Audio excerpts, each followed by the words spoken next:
村啊，继续要来讲，过33天就要来投票，来看苗栗县长的选战。这个国民党分裂脱党参选的张东锦团队，指控国民党提名的谢福洪，甲前县长布学平，伫109年的总统大选，甲当时的立法院长苏家全密会。 调集国民党的党员支持蔡英文出卖韩国瑜，所以韩国瑜伫苗栗的得票率才会无理想。啊，谢福洪这边来否认是去按铃控告张东锦团队抹黑。啊，张东锦这边再去过来开记者会反击，找来2个证人，证明讲谢福洪甲苏家全密会是真的，唔是抹黑。我讲的话。 肯定是真的。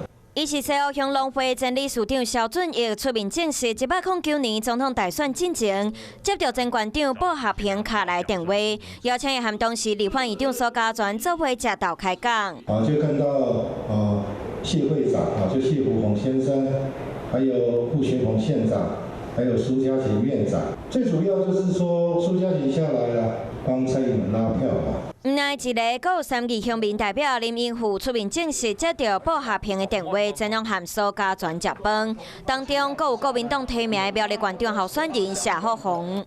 谢福洪是县长，还有一个也有参选镇长，包含我，就是这次的会议里面有5个人，就是有参与这次的选举。因专工出面来讲，109年1月7日这场密会，原因就是张东锦团队指控谢福洪和民进党有牵连。总统大选进前，和前县长布学平2个人密会苏家全，搁找国民党员做伙投蔡英文出卖韩国瑜，造成韩国瑜伫苗栗的得票数无所想的这么济。谢福洪不满指控，控告张东锦的团队甲抹黑。张东锦的团队找2位证人来反击，证实因所讲的密会是真的。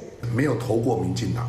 但是钟议长这些鬼扯却讲得像真的一样，其实是因为钟议长暴力犯罪前科累累，还违法经营砂石，一直被人揭发。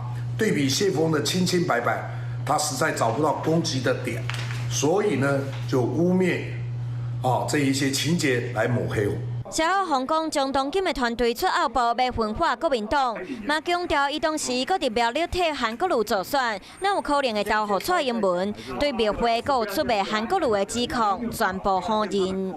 观众朋友，有一件事情不知道你们做了吗？那就是赶快来订阅我们的 CH52华视的频道，而且记得哦，一定要帮我们分享、按赞，还要开启小铃铛。